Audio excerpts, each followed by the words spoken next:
Praise the lord. ప్రియులారా, ఈ యొక్క నూతన ఉదయకాల సమయంలో దీని వాక్యాన్ని చదువుకుందాం. పరిశుద్ధ గ్రంథం నుండి యోహాను సువార్త 15వ అధ్యాయం 7వ వచనం. The gospel according to saint John chapter 15 and verse 7.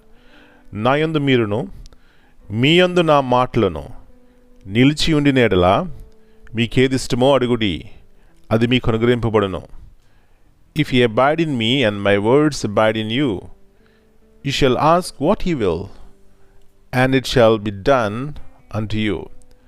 యేసు ప్రభువారి అతి శ్రేష్టమైన నామములో పిల్లరా మీ అందరికీ శుభములు తెలియజేస్తున్నాను. మరి యొక్క శ్రేష్టమైనటువంటి ఉదయకాల సమయాన్ని దేవుడు మనకి ఇచ్చినారండి.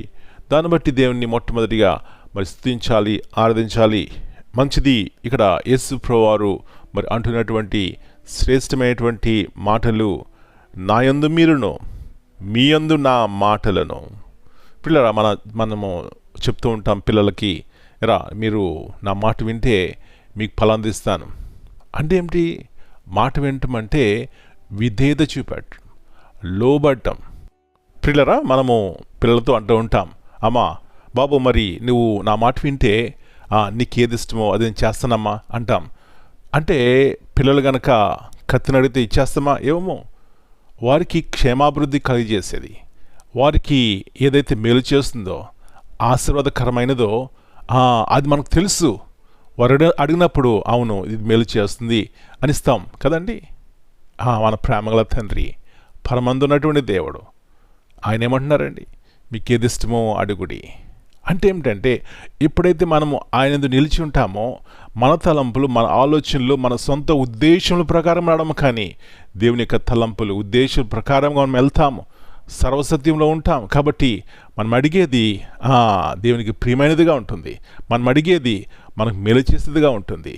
నా ప్రియ సహోదరి, ఈ వాక్య సత్యం గుర్తించినట్లయితే, ఆయన యందు నిలిచినట్లయితే, విశ్వాసంతో ఆయన వైపు చూసినట్లయితే, మన కొరకు ఆయన దాచించిన మేలు ఎంతో గొప్పది, శ్రేష్టమైనది. దాని ద్వారా మనకి క్షేమాభివృద్ధిని మన కుటుంబాల్లో సర్వసత్యంలో నడిపించబడతాయి. సమాధానంతో కూడినటువంటి జీవితం కలిగి ఉంటాం. పిల్లరా, ఇలాంటి గొప్ప వాక్యం ఇవ్వడానికి యేసు ప్రభువారు ఈ లోకంలోకి వచ్చి తన యొక్క విలువైనటువంటి ప్రేమను చూపెట్టారండి. ఆ కలవరిలో నీ కొరకు నా కొరకు బలైపోయినారు. అంత మటుకే కాదు, తిరిగి లేచి గొప్ప నిరీక్షణతో కూడినటువంటి జీవితాన్ని ఇచ్చినారు. అమ్మాయ్యా, ఆయన వైపు చూద్దామా? మేలు ఆశీర్వాదంతో కూడినటువంటి జీవితాన్ని ఈ లోకంలో కలిగి ఉందాం. అలాంటి కృపను దేవుడు మనందరికీ దయచేయనుగాక. ప్రార్థన చేసుకుందాం. ప్రభువా, పరిశుద్ధమైన తండ్రి, మరొక నూతన ఉదయకాల సమయాన్ని బట్టి మీకు వందనాలు నాయనా. మీరు సవాలుతో అంటున్నారు, ఎవరైతే నా మాట వింటారో, నా మాటలు వారి యందు నిలిచి ఉంటాయో వారికి ఏది ఇష్టమో అది ఇస్తానంటున్నారు. ప్రభువా, ఎలాంటి గొప్ప దేవుడవు, ప్రేమించే దేవుడవు. మా జీవితాల్లో ఏదైతే మాకు అవసరమో మీకు తెలుసు.